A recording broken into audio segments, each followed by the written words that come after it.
నీతిమంతులుగా మార్చబడితే మన జీవితాలు 3 పూలు 6 కాయలుగా ఉంటాయి. ప్రతి విషయంలోనూ కూడా మనం అభివృద్ధి చెందుతాం ప్రియులారా. ఎందుకు ఈ విధంగా ఫలించలేకపోతున్నామంటే కారణం మానవుడు దేవుని ఆత్మచేత కడగబడకే. దేవుని ఆత్మచేత మనం ఎప్పుడైతే కడగబడతామో అప్పుడు మంచి నేలగా మార్చబడతాం. అప్పుడు 100 అంతలుగాను 60 అంతలుగాను 30 అంతలుగాను మనం ఫలిస్తాం. ఎవరి రేంజ్ వాళ్ళది. 100 అంతలుగా ఫలించేవాళ్ళు 100 అంతలుగా ఫలిస్తారు. 60 అంతలుగా ఫలించేవాళ్ళు 60 అంతలుగా ఫలిస్తారు. 30 అంతలుగా ఫలించేవాళ్ళు 30 అంతలుగా ఫలిస్తారు. పిల్లారా, 3 తరగతులు ఇచ్చారు దేవుడు ఇక్కడ. మరి మీరు ఏ తరగతిలో ఉన్నారు? 30 అంతల్లో ఫలించే వారిగా ఉన్నారా, లేక 60 అంతలుగా ఫలించే వారిగా ఉన్నారా, లేకపోతే 100 అంతలుగా ఫలించే వారిగా ఉండాలా? ప్రియులారా, దేవునికి స్తోత్రం.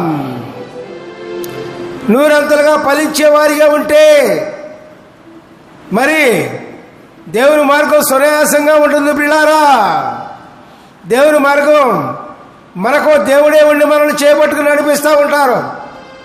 అట్లాగే 60 అంతలు అంటే మరి వాళ్ళ రేంజ్ వాళ్ళదే. 30 అంతలు అంటే వాళ్ళ రేంజ్ 3 తరగతులుగా విభజించబడ్డాయి. దేవుడు విభజించారు వీళ్ళని.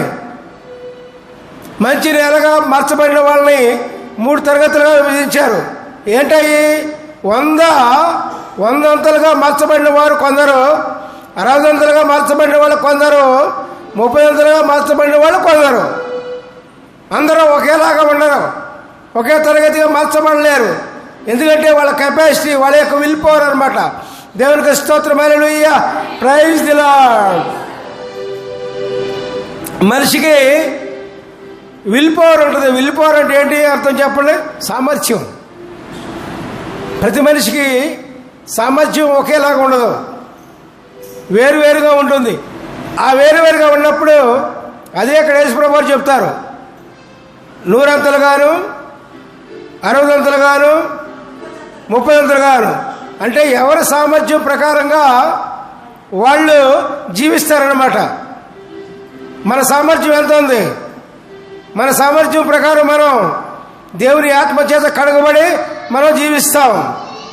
అందరూ ఒకే సామర్థ్యం ఉండదు. అందరూ ఒకటే బలవంతులు ఉంటారండి? ఉండరు కదా. సామర్థ్యం తక్కువ ఉంటారు, కొంతమంది సామర్థ్యం ఎక్కువ ఉంటారు. మరి ఎవరి సామర్థ్యం వాళ్ళది. దేవుని ఆత్మను పొందుకోవడంలో కూడా సామర్థ్యం ఉంటుంది.